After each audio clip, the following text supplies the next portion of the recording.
puppy is back. We all have cause to celebrate. For 1, 2, 3 takedowns. How are you? The last person you want to play with. Revenge fans talking about Retaliation and the episode previous bait. If you're not part of our group, please visit us on Facebook at www.facebook.com/group/revengefansabc. So, we found out in the last episode, Bait, that Natalie lost her nursing license because she tried to pull the same scheme that she pulled on Edward Grayson on someone else, and they pulled her license and she wasn't allowed to work in the hospital anymore. And Victoria took that to court and they threw it out because lies and conjectures cause sanctions. So she wasn't able to win her inheritance in court, and boy was she... Some mistake. Oh, wait. You're right. You're also getting their Burberry dog beds. I just need your signature here, here, and initial here. What about the inheritance? I'm sorry, Mrs. Grayson. The remainder of Edward Grayson's estate is being left to his wife. His wife? This will is fraudulent. So Victoria goes to Margot, and we all know how we all feel about Margot. You will not get rid of me, s'il vous plaît. So Margot pulls her resources and finds out that Natalie just purchased a home in Malibu. And Margot can do that because, you know... Because she is the CEO of the 5th largest media conglomerate in the world. I am the CEO of the 5th largest media conglomerate in the world. So Victoria takes this information about the house in Malibu to David, and he does not believe her. He figures that either she's upset because she didn't get the inheritance that she wanted, or his ego got the best of him and he really thinks that Victoria would take him back. To kill her twice! I'm really into guys that try to poison me. I have crazy daughters that do things like try to beat me over the head with a shovel and put me in a mental hospital. That's real attractive. And at the 4th of July party, Natalie tells the press that David is deeply disturbed. What can you expect from the guy with PSD who tried to kill his girlfriend? After the 4th of July party, David goes in Natalie's purse for aspirin and happens to pawn a watch from Conrad Grayson. She tries to set him up and make it look like he was assaulting her because she wanted to finish what Conrad had started. Doesn't she understand that the framing of David Clark really wasn't to go after David Clark for the affair or anything else? It was really just because he needed someone to be the fall guy, and he picked David Clark. Instead, she decides that he has not only does he have to be the fall guy, he has to be in jail because that's what Conrad wanted. So, Victoria, who undoubtedly heard what was going on, had the smarts and foresight to actually go ahead and record what Natalie was saying about how she starved Edward Grayson until he went ahead and signed over all of the estate and everything to Natalie, leaving Victoria high and dry. So now she has her evidence for court. Win for Victoria, and also win for David, because there's no possible way that anything would have held up in court that she was trying to do with the assault charges. Meanwhile, Margot Le Marchal is at it again. Margot sacre bleu. She tried to blackmail Ben into bringing her Emily Thorne's rightful birth certificate as Amanda Clark. People had asked why it was so important to Margot that everybody knows that Emily is Amanda Clark. And reason being is that even though everyone in Emily's little inner circle knows that she's Amanda Clark, anyone who's close to the Grayson family, anybody who's close to the Clark family knows that she's Amanda Clark.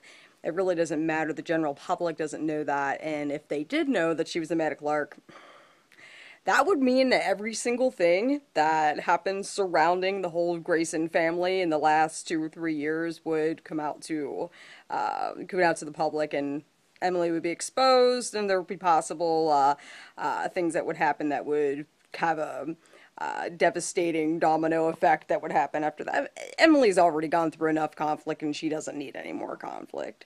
So leave the birth certificate in the envelope tucked in a corner next to the infinity box. Nobody needs to see that. So in the beginning of Retaliation, people were really excited because Ben was sitting at Margot's desk and they were like, oh, finally he's going to be doing something to trip up and make Emily upset, and we won't see any more of Ben. I can't quite understand why people don't like Ben, but They would like to see that character leave. Even before he started having a relationship with Emily, they wanted him to go. They found him annoying. Well, he just, apparently he is on the good guys team. He turned around and came back to Emily and let her know that he delivered a fake birth certificate, and they started their plan from there. The team had to work fast because there's 12-hour window there for them to be able to get their plan into action and stop Margot, because Margot, they admit that Margot's pretty smart and she would be able to figure out that that's a fake birth certificate. So they moved ahead with their plan and decided to find out where April is. And by the magic of Nolan's computer that can do anything, they were able to find her through a bottle of wine that she was carrying in the diner. Made a hologram, cross-referenced the vineyard that it came from, and they were able to pinpoint exactly where she was. And Ben wanted to go on the mission by himself. It wasn't really so much Nolan's worrying about Ben possibly harboring secrets that actually was the reason why Ben didn't want Emily to come along. It was really because Ben didn't want Emily to see April's reaction when she saw him. Boy, did he get slapped hard. Ben? Hey, April.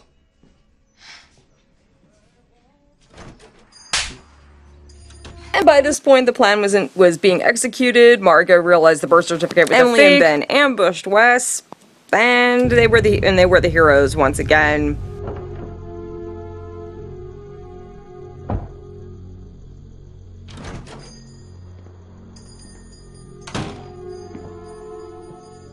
Hello, April. It's been a long time.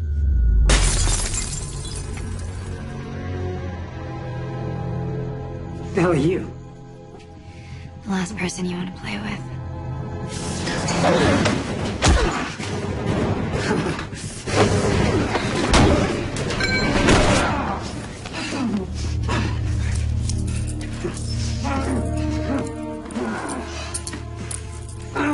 Maybe second to last. Okay, let's talk about what Emily and Ben were referring to in the car when they were talking about their weak spots.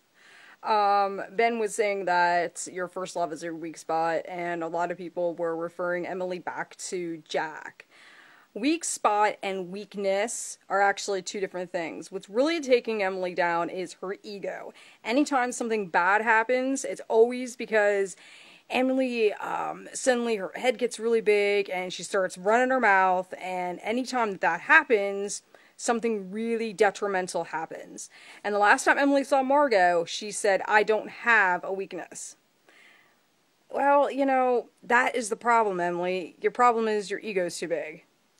So because of that, Margot is going to go after what she feels will actually bring Emily down, and not necessarily bring her down, but actually open up another target, and that target is Jack. Jack's a new target because Jack actually crossed Margot by helping Emily, and it's really, she's looking at it as two separate things. She's not making the connection that Emily and Jack have any kind of special relationship. Margot doesn't know this. We know the relationship between Emily and Jack. We know that Porter means gateway, or gatekeeper rather, and that he is the gateway to Emily's past. We know that as Amanda. Amanda meaning deserving of love. We know these things. Margot doesn't know these things. So she's really attacking Jack from the outside, and it's supposed to be a separate issue from Emily. So when the ending came and Jack was arrested, that was Margot specifically attacking him. That was not part of her vendetta against Emily. Okay, let's quickly talk about Louise very quickly about the whole issue with her not telling Nolan that Lyman was dead. And what happened to the body. The body's still laying at the bottom of the cliff behind Nolan's house. And I have a funny feeling that that's the reason why Ben's going to show up in the next episode at the door. And he also fell down there with that flash drive. That's going to be a big problem, and Louise better say something soon. The reason why she didn't say anything is because Louise, you have to understand something. The girl actually watched her father fall down the stairs and she couldn't do anything when she was 13 years old. That moment with her brother, her last family member that she thought that she could possibly trust a little bit, fell and she couldn't do anything about it. It brought her back to that place, and it was really difficult for her in that moment to say something to no one about it. Episode 15, Bait, was written by Shannon Goss. Shannon Goss actually wrote some episodes for ER, Harry's Law, The Short-Lived Lucky 7. She's been a story editor for Revenge for quite some time. And Retaliation was written by Jesse Lasky. You might know Jesse Lasky because he actually wrote the book Schooled in Revenge. That's probably the one thing that stands out as him being most popular for as far as the Revenge series goes. And he's also been a story editor, producer for a lot of the episodes. He's actually one of the writers that I specifically look for next to Ted Sullivan. Okay, I hope you enjoyed our Revenge recap, the very first one for Revenge fans, the largest and best group on Facebook. Again, if you haven't checked us out yet, please click the link below. And also, if you are interested in purchasing a Revenge t-shirt, please visit us on Etsy at Graphics T Designs, or on eBay at Metal Journalist. Thank you for watching our first ever Revenge recap for the Revenge Fans group.